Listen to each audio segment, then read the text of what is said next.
Cool. We're going to get going. Never done the intro part, but welcome to NEOISF, everyone. Thank you.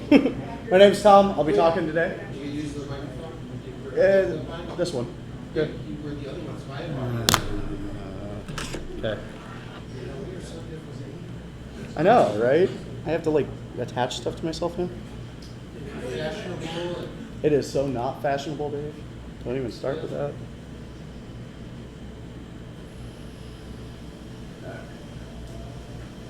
All right. My name's Tom.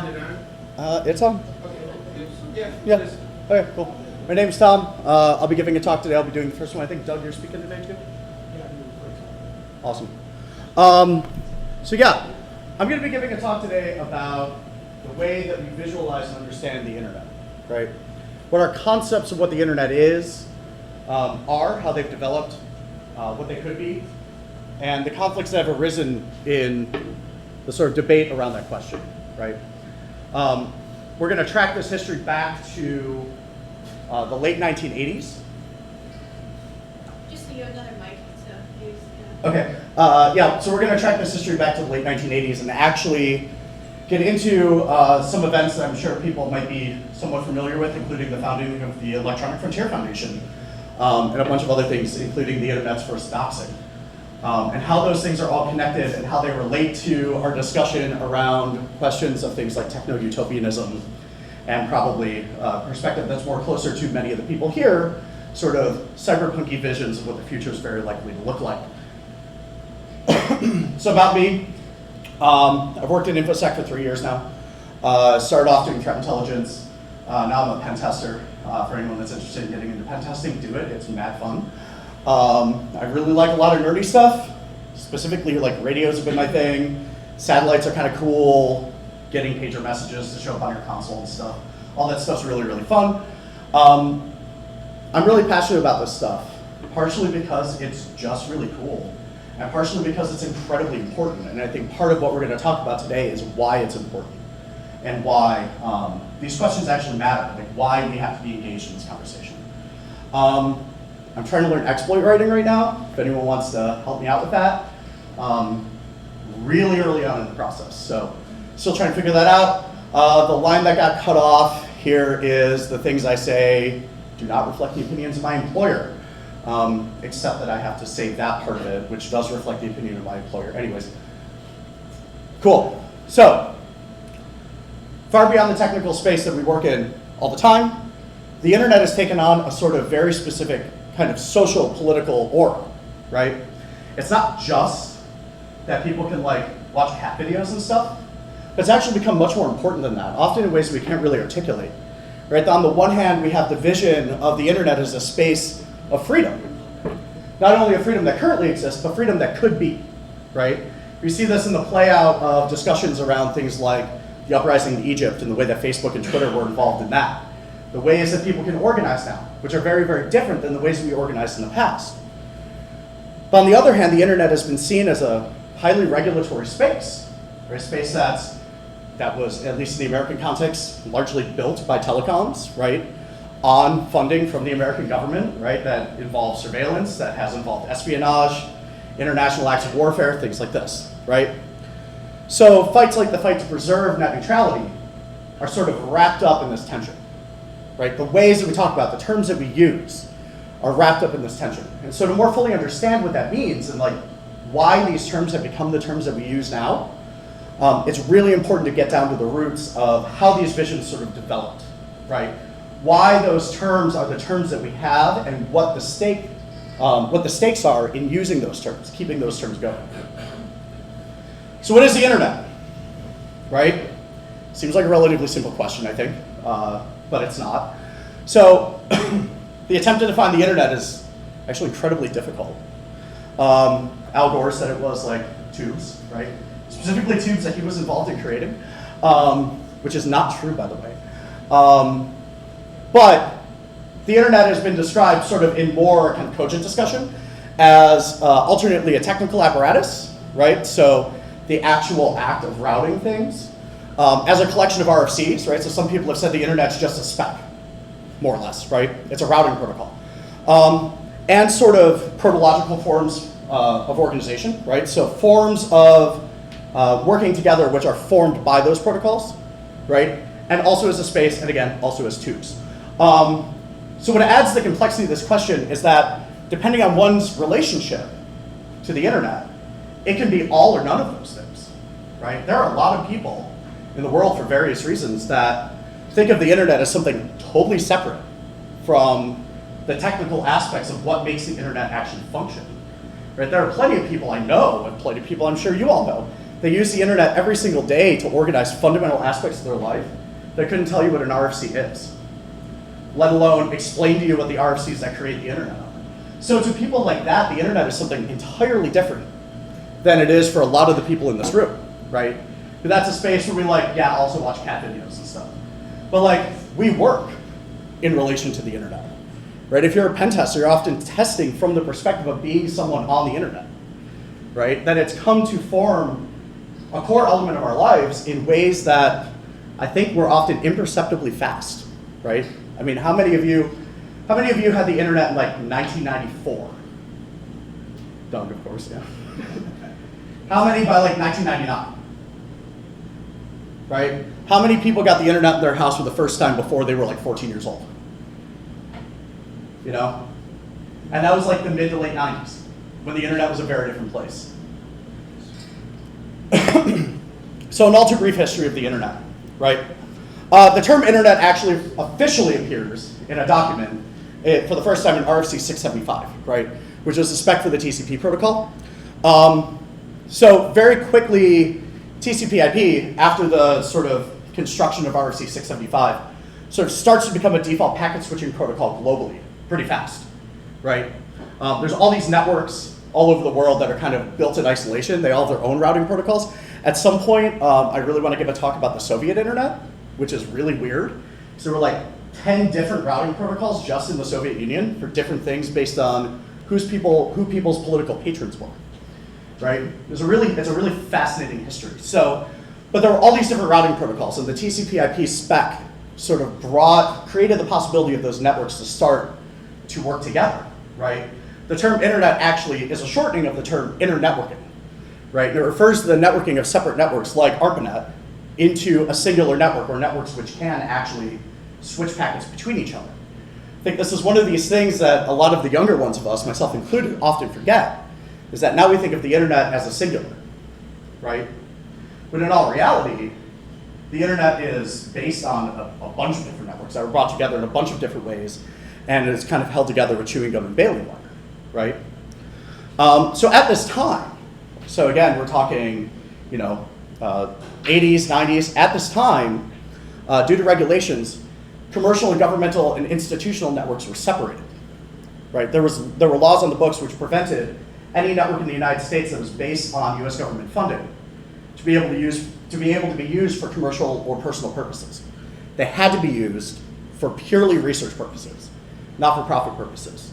Those also happen to be the fastest networks, right? So in 1992, with the Scientific and Advanced Technology Act, what happened was that the National Science Foundation, which started building the first T1 lines throughout the country, opened those lines up. They started a process of decommissioning NSFNet, which ended up happening in 1995. They started opening those lines up for commercial use. And so you had ISPs before that point, but what you started seeing was ISPs expanding really dramatically, starting to route a lot more traffic, internet usage becoming much cheaper. And this process of, which I'm sure all of us are familiar with, all of us getting tons and tons and tons of AOL disks showing up to our house kind of started, right? So, what does this all mean? Why talk about RFCs when we're talking about the internet?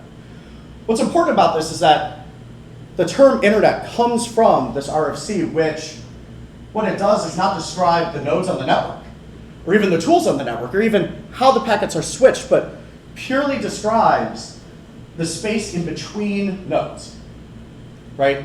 It describes the space which is undefined except by the protocol, right? It describes a space which doesn't really have necessarily any form, right? That these nodes are portrayed as providing the content for the network, right? They're the places where you can go out and get things, right? Where you can run services, where you can start to grab files and things like this. Like, I don't know how many people have ever played around with like Gopher or something like that, right?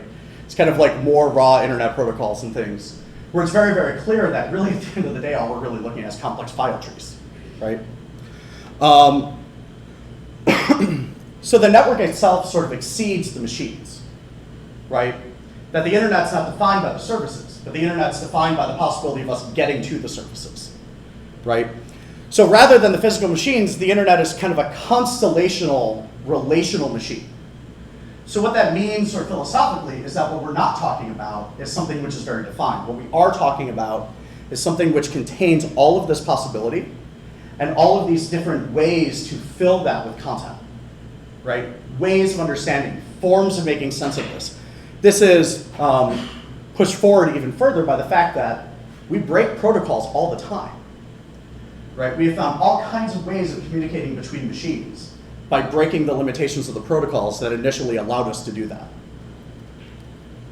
So, again, pulling back into the past, right? Like the last talk I gave, we ended up going back to land enclosure, 17th century. We're going to do something like that again, just very briefly this time.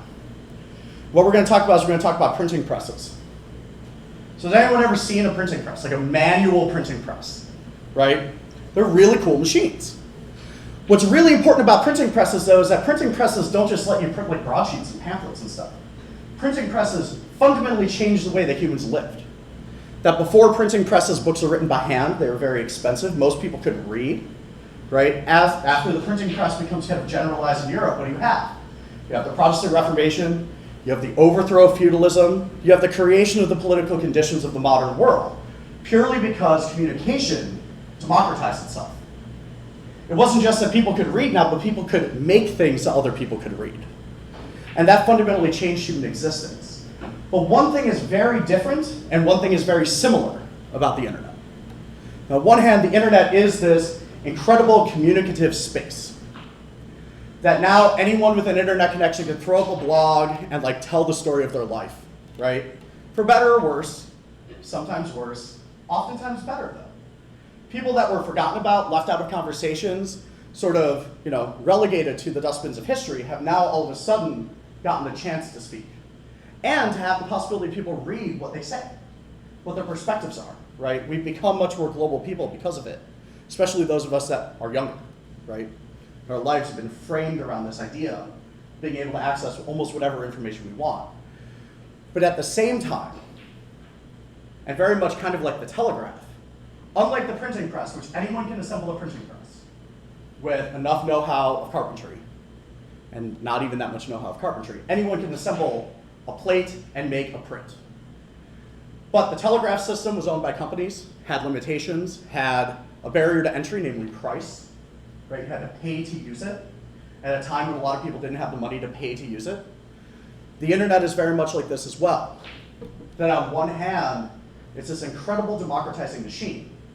But on the other hand, it's a network which has its own limitations, right? So one of the things I know a lot of people in Cleveland aren't aware of is that 40% of the people that live in the city of Cleveland don't have internet access. 40%. It's a lot of people, right? It's most of the people on my street. What that means is that all these people are left out of things like those conversations that we're talking about. Things like job applications, right? They're applying for jobs on their phones. What? Do you have a source for that 40%? Yeah, that was the Connector Community Study that they did about AT&T, yeah. And of course, I'm sure as you can predict, it's much worse in poor neighborhoods, right? So the internet has these limitations that the printing press doesn't have. It also has significantly more power than the printing press ever had.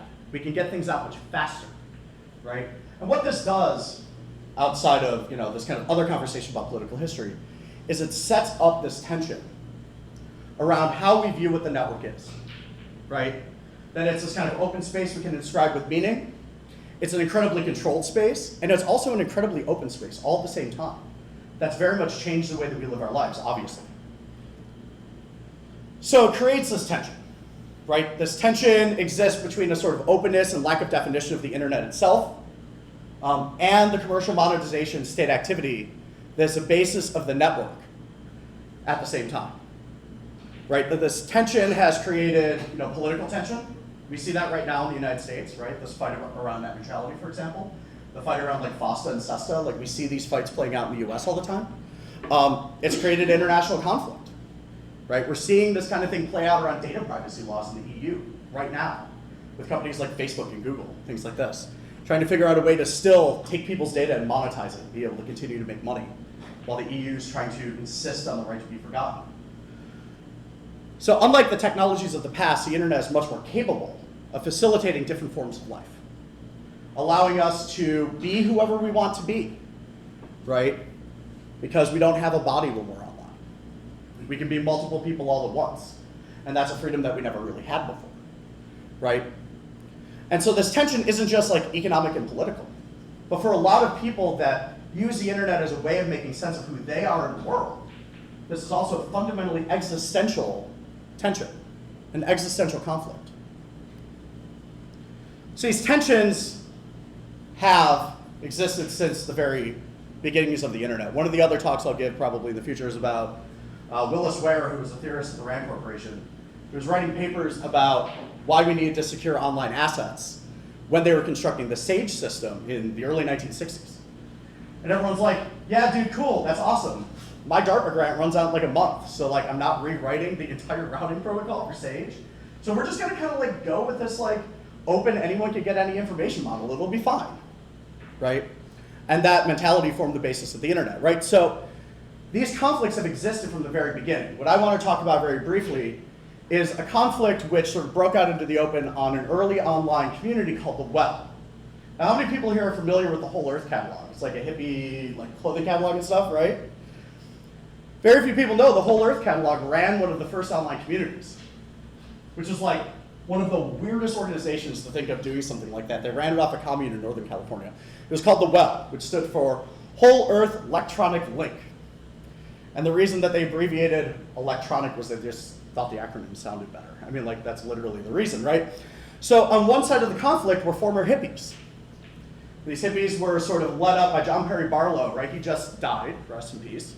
But he was a former songwriter for the Grateful Dead. He's also the founder of the Electronic Frontier Foundation, right? Which, again, weird connections of history, not something you would necessarily think. On the other side of this conflict were Fiber Optic and Acid Freak, which were two hackers from the Masters of Deception, which was a New York City hacker group.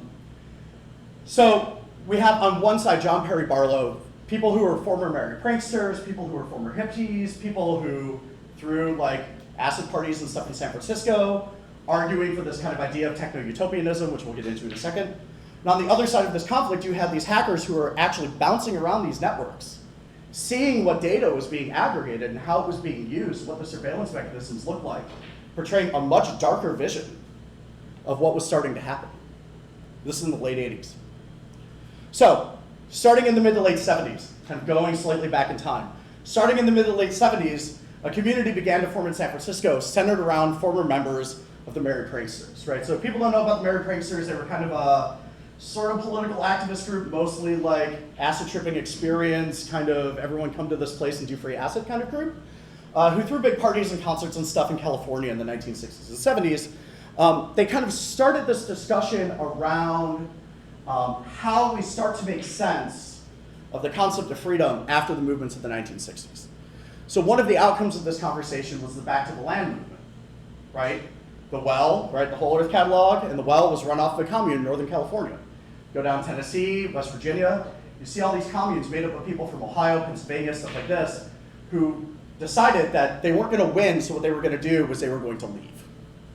They were gonna go out to these large patches of land they could get for very little money, they were gonna set up farms, and they were gonna set up communes, and they were gonna move there, and they were gonna forget about the rest of the world.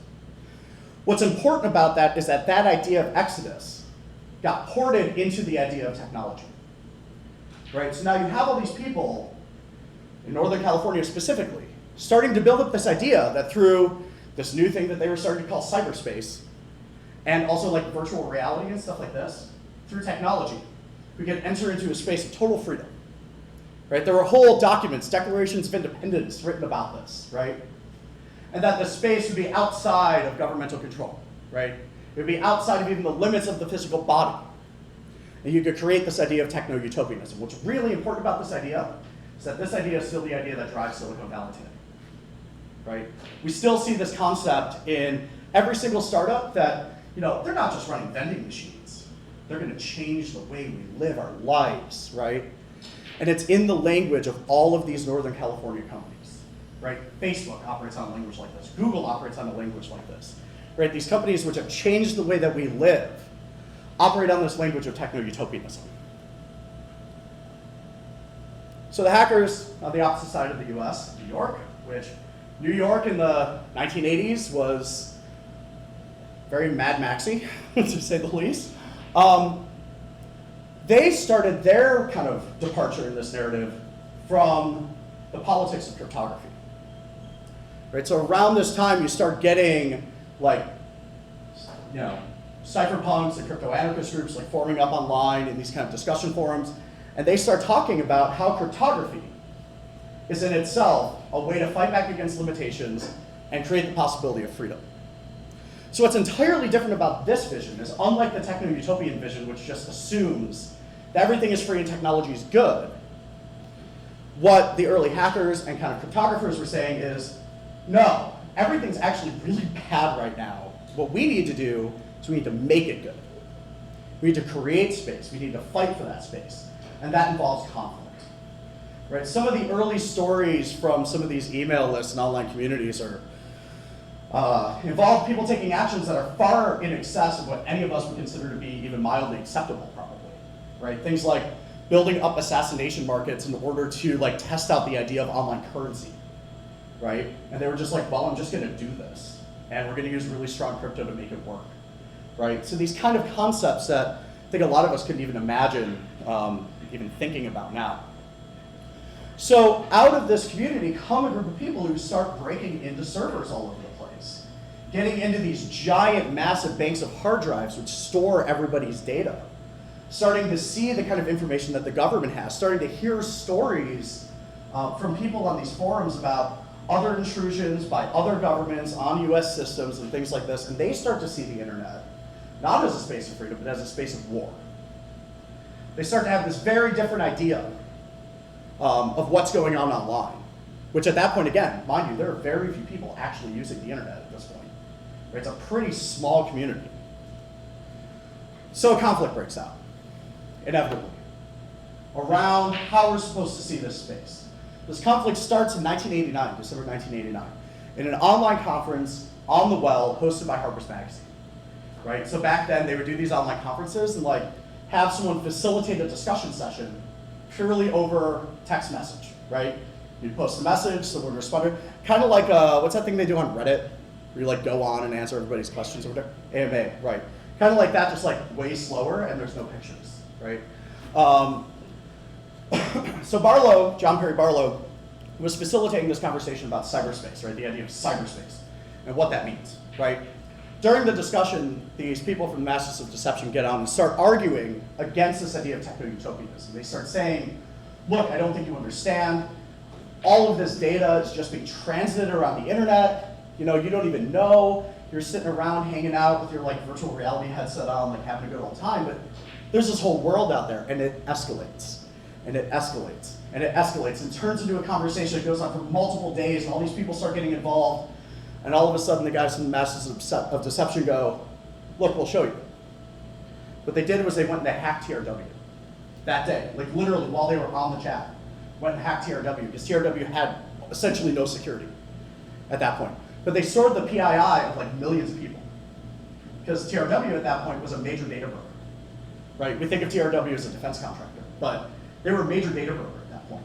So they go break into TRW, they steal John Perry Barlow's credit history. His home phone number, his address, the make and model of his car, everything, and they doxed him in the middle of the conference. It was the first time that had happened. And it was pretty jarring, because most of the people on the Well were utopians. And all of a sudden they saw this other side of the internet, not just that TRW had the data, but the ease at which other people could get it, and what that meant to everybody. It stripped away the anonymity that existed online, right? It added a body back to this person who was just an identity on a discussion board, because now they had an address and a car and all these other things, right? One of the things that people that I know that are a little bit younger than me that have hung out on the internet often is that they'll say things like swatting and doxing are so disturbing not because of just the swatting and the doxing, but because it's like the internet comes out into real life, right? All of a sudden, that fight that you had with someone over like Call of Duty results in the SWAT team showing up at your house. And there's this like jarring phase shift that happens all of a sudden when something like that occurs. And at least in one case, someone died because of that. Like died in real life, right? So these spaces that the techno-utopians are conceiving of as being fundamentally separate from the material world, what these hackers are arguing is, look, man, like this is a communication protocol and that's great, but it's in no way separate from everything else that's going on. All the other things that you find to be a problem, all the other things you find to be disturbing, problematic about the world that exists off the screen still exists online, right? I think for a lot of people that have been studying the internet for the last series of years, that's become glaringly apparent, right? So the current tensions that exist because of this, right? These tensions between a techno-utopian view based on the openness and the undefinability of the network itself, and a more complex, grounded understanding of the social and political latencies that are inherent in the way the network functions, form a lot of the discussion that we currently have around the way that technology impacts our lives, right? We see this kind of conversation around companies like Facebook, right? So Facebook was like this thing that was supposed to bring everybody together. You're supposed to like make friends and stuff. It was gonna be all cool. And then like someone decided to like put a survey out there and scrape a bunch of data and like use that for political reasons. And then a bunch of people went, wait, but a whole bunch of other people have done that too.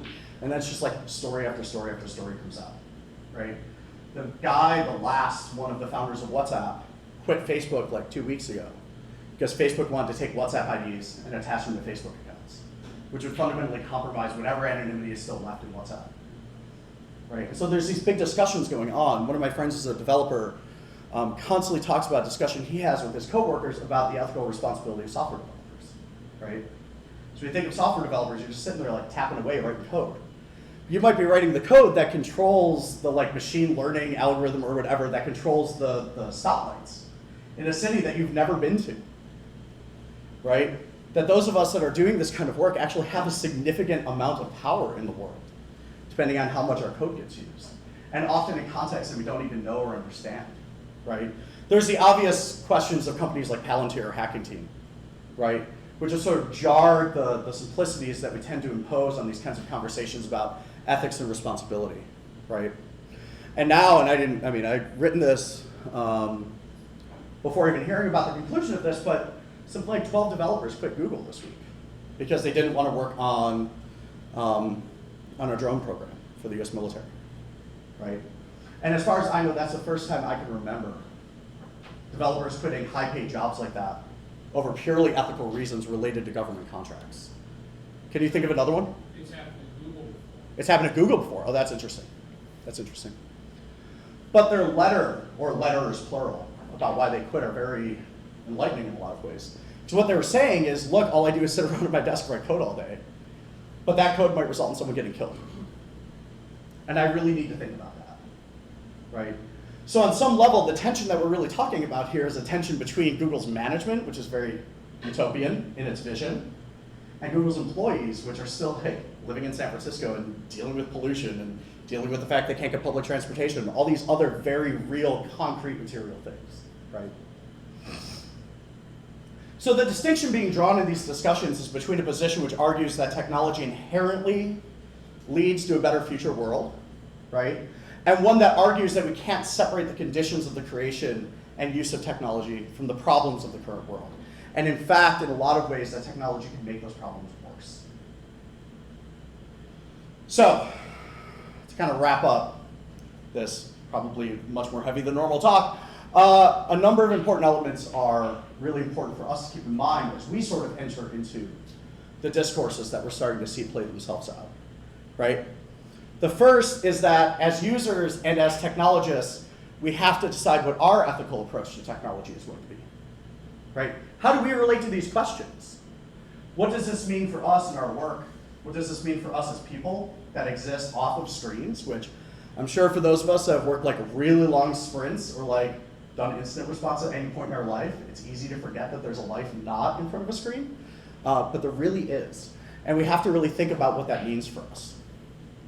The second thing is that the future of the network isn't actually certain. Not only are the specs changing and technologies changing, but we break those protocols pretty consistently, right? We find new ways of communicating. I mean, the Tor network was a really interesting kind of innovation in that. We use different new ways of VPNs. People are playing around with distributed mesh netting. There's all this really cool stuff going on based on building different kinds of networks, different kinds of protocols, and defining different forms of communication because of that. So when we're talking about this discussion, we're not just talking about a discussion which has political or policy implications. We are really talking about one that we can impact purely technologically, right? We can impact by the way we use the network. So the next thing to keep in mind is that technology as such, right? So just as a thing, or in the sense of actual technical machines, is a neutral thing, right? That your stapler can't be good or evil, and your toilet can't be good or evil. They're just like things that existed. Just like the internet can't be good or evil, or computers can't be good or evil. Because the technology doesn't exist in a vacuum, right? It was constructed historically, and it exists in relation to the rest of everything that we do, the conditions of use and the conditions of creation, right? And so we're thinking about these questions, we can't purely think technically, just like we can't purely think politically about these things. We have to actually think about, what does this mean to have this implement as a tool that helps me navigate the world, right? And think about these things as fundamentally connected. And finally, with the ways that the internet has already changed life, this is not just a technical discussion for technical people. I think oftentimes, like the bill in Georgia, that really scary, awful bill that was going to get passed in Georgia. I mean, it was the intervention of security companies from Atlanta and people that work at those security companies, as well as the EFF, Freedom of the Press Foundation, organizations like this that forced the veto to happen. And that was really important for a lot of reasons, right? But that was still a conversation confined to technical people, largely, trying to communicate with a non-technical person what this all means. But really, because the internet has become sort of existential to us, it's become central to the way we live, we have to figure out a way as technologists to expand this conversation outside of ourselves, right? We're not the only ones that have a stake in this. That something as simple as getting an internet connection to your cross-street neighbor who doesn't have one be the difference between having a job and not having a job, right? It can be a life-changing thing. And so we really have to think about how we're going to relate to people outside of our own small community of highly skilled, highly technical people. So that's all I've got. Thank you. Yeah, does anybody have any questions? Jeremy.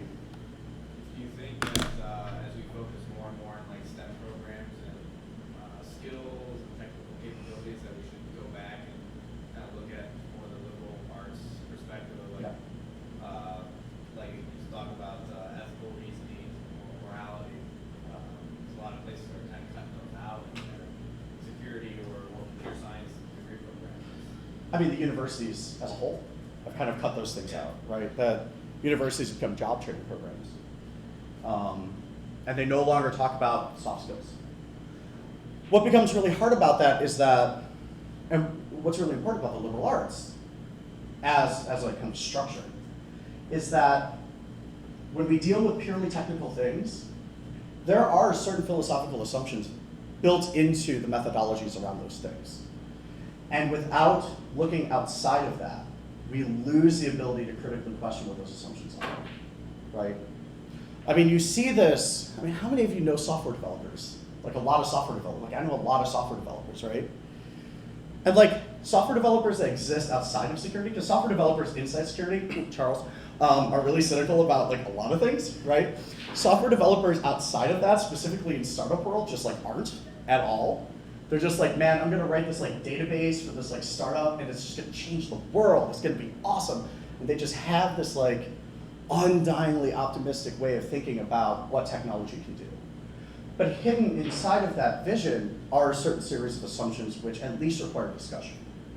And I think we lose the ability to have that when we're not very intentionally engaging critically with those things, right? I think just as a quick aside, my daughter's school is teaching coding. She goes to Campus International, right? We're teaching coding like really early, like starting at 6 years old, which is amazing. It's great, right? I never had that opportunity. I think it's fantastic. But the way that they're doing it is they're starting with logic.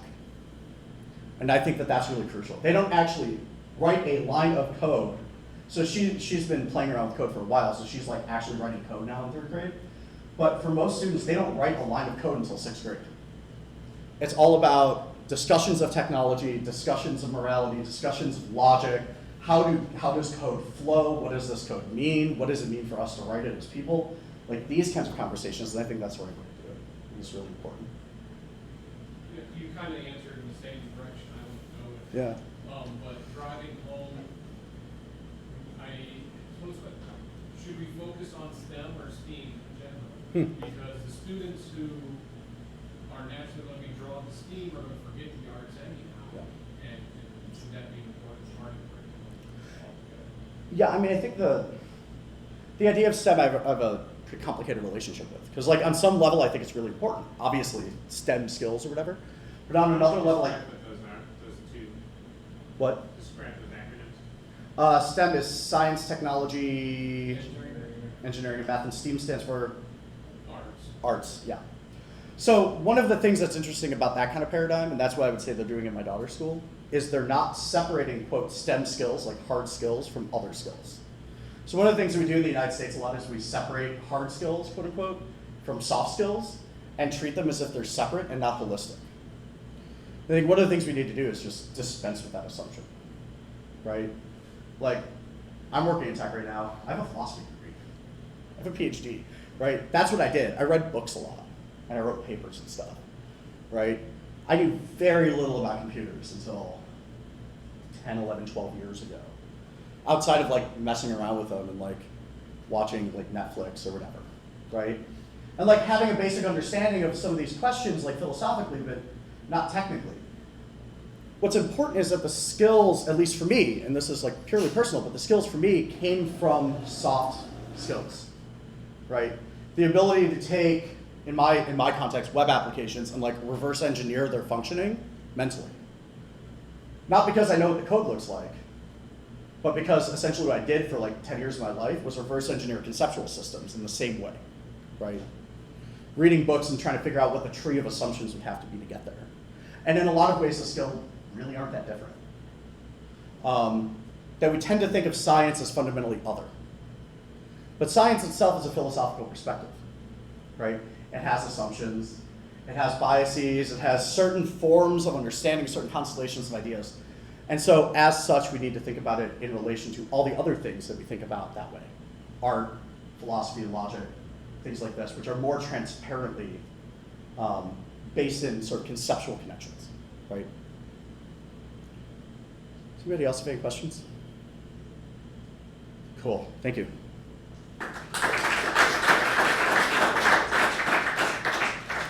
We'll take a 10-minute break, and then Doug will follow up with his quick job. Anybody have something with fire talk?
Check, check.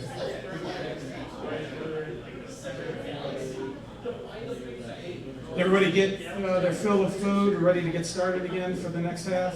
Next 10 minutes. This is not a long talk. This is basically just a fire talk. I thought we might have a couple more tonight, but just to fill some time. I'm Doug Heiler. Microphone. Other mic. What other mic? The little mic. So I have audio. Do you need it? Well, if you want audio on the other recording. So do I have to wear this thing? Oh, hang on. Bear with me for Dave here. Show Dave. Are we doing double the work here? I don't know. Redundancy. Isn't backing up important? Here, I'll speak as loudly as I can. How's that? I'll stick this right next to the computer. For those of you who probably follow the Twitterverse, you've seen today all over Twitter the CVE 2018-1111 now is affectionately known as Dynaroot 1111 because every new vulnerability needs to have its own custom name now, I guess. The logo. Huh? The logo? Oh, here, let me bring it up. I think I got it on here. I think I have the page open. Yeah, it's right here. Is it a logo or is it a? That's it. That's its logo. Dynaroot. It is a boot. It's not like a. I think you could probably make one because the people that made this site had nothing to do with discovering the vulnerability. They just jumped on the opportunity to name it and put a website up there. I know, that's not right. That should be illegal. So 2018-1111 refers to a vulnerability in Red Hat Enterprise Linux, the way that the DHCP client is handled through the network manager. And it affects Red Hat and Red Hat derivatives like Fedora and CentOS. It is a critical, and there is a patch available for all of those systems, so the remediation is simply to update. But I'm just going to walk through showing an exploit of this, and it's pretty simple. And then I'm going to walk through the vulnerable code and show you how silly this code is. It's like one of those heartbleed type code things where I'm amazed that somebody didn't find this sooner. They probably did. They did. They were just using it. They just didn't disclose it. And Justin's right. All right, so let me jump in real quick. And the first thing I'm just going to do, hopefully if this works, demo gods, work with us here. Let me set this mic down. Shut it all off. 1, 2, 3, 4. Yeah. Okay. So just to set this up, I've got my Kali Linux box here, and I've got a CentOS-based system here. And I'm just going to show you by setting up a malicious DHCP server using DNS mask on my Kali box on the same subnet. And this is the command. Basically, we're going to bind DNS mask to our local interface. Let me make sure that my IP address is set. So this is kind of pretending to be a malicious DHCP server on your network.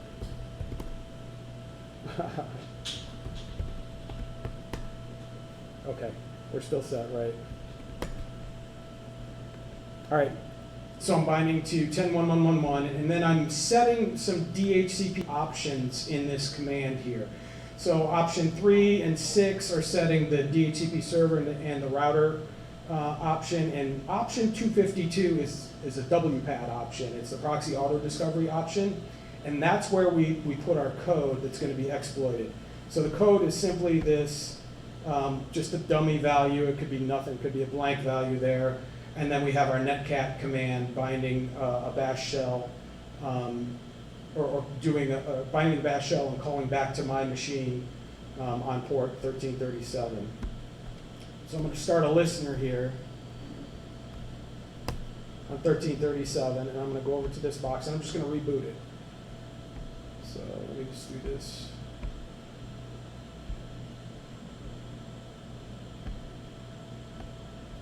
And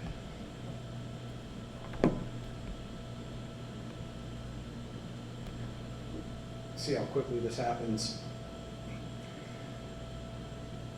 So the the ISC folks have come out, is that right, ISC? Yeah, the folks who developed the DH client software, and made it very clear that it's not their software. It's the Red Hat implementation of Network Manager. The way it calls it, each time it calls DH client, it calls to a custom script that Red Hat wrote in their dispatcher, and that custom script is where the vulnerable code is.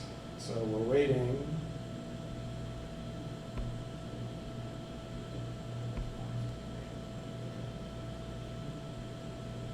The demo guys are gonna fail us. Is it just a custom script for option 252 or for any option?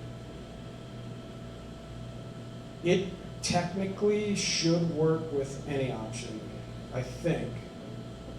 Although 252, I'm not sure. I'd have to research that and find out if the options that require an IP address would just fail if you try to set those.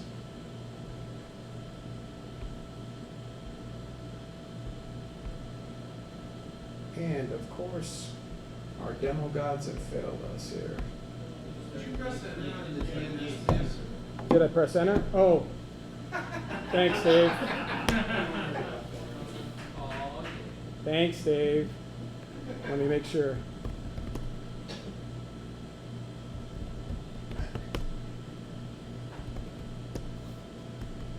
So let's try this again. Can we cut that? No. It's already up. It already came up? Yeah. Oh, look at that. So we already got our callback. So Network Manager was trying to get the DHCP address, and now it found it. And of course, if I come back over here, I can see that I'm running as root.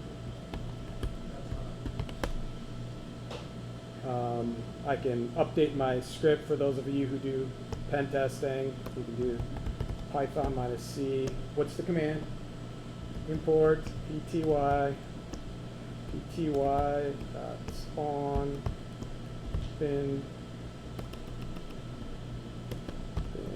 dash. Is that right? Yeah, now I got my good prompt. I've upgraded my shell. So clearly you can see that this is indeed a critical bug because most DHCP clients are running as root, and so get it patched quickly.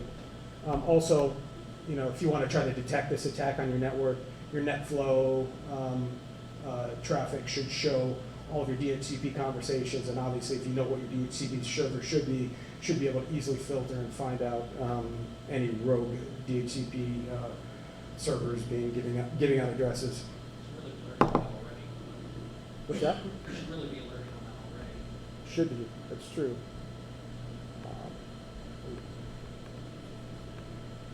So, actually, no, it's not done yet. I'm gonna step through the code now, but I'm going to take it back to this state so that I've got the code windows up.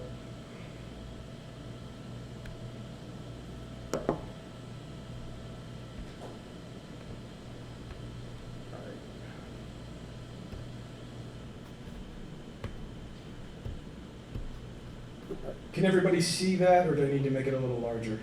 I'll make it a little bigger. Hang on. That's all the chunk of code that we really need to see there. So this is the script that runs under the dispatcher directory, under the network manager on Red Hat. It's the 11-DH client script. And does anybody see anything that jumps out at them right away as a red flag when you're looking for vulnerable code? Charles?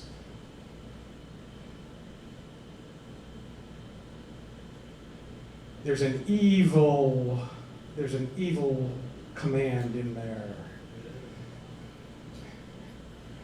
Anytime you're looking at scripts that run the eval command, the built-in function eval, that take input from some third-party source. In this case, it's from the DH client software. It's grabbing those options that are sent to it from the DHCP server. You are at risk for some sort of code injection taking place, the eval. So this block of code you see right here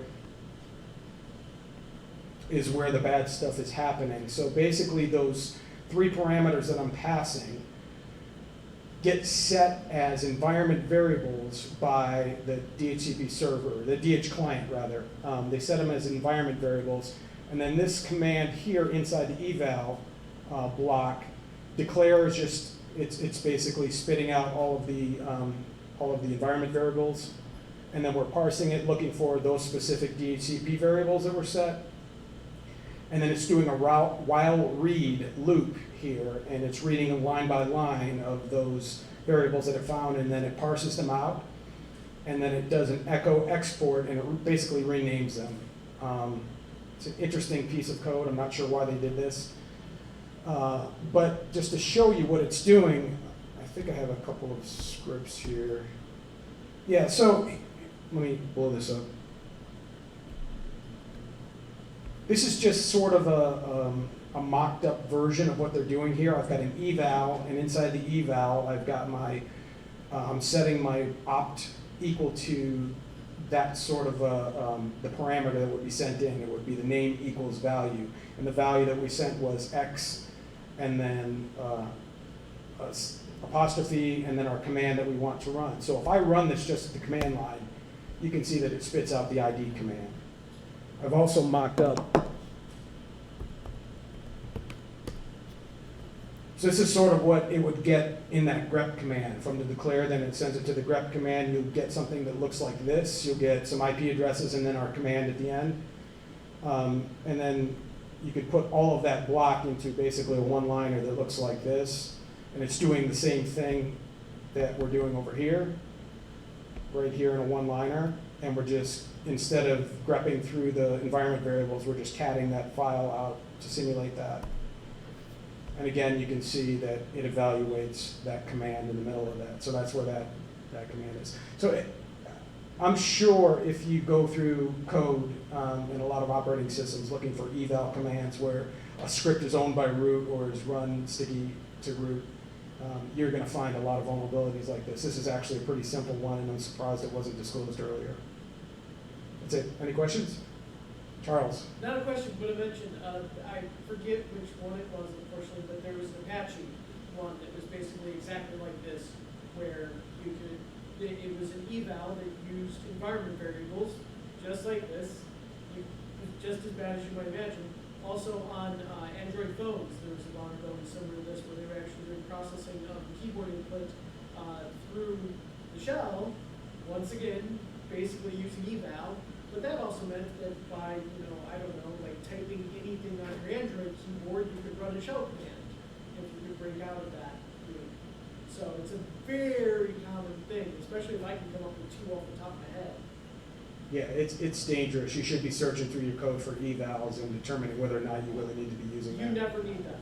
Yeah. No, I'll put a stake in the ground. You never need them. If you're using them, you're doing it wrong. It's the same as SQL. You want to do some kind of parameter replacement where you're validating the content of parameters and then placing it into use. Yeah. No. Do you know if the hotfix, does it just replace the script? The question was, did the hotfix replace the script? I believe it probably does. I don't know. I haven't looked at it. I haven't patched this system yet.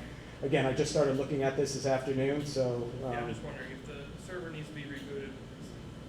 It's going to affect how. It shouldn't need to be rebooted because this is called dynamically. The script is called dynamically, so I'd say just restart your network manager. Any other questions? Okay, thank you.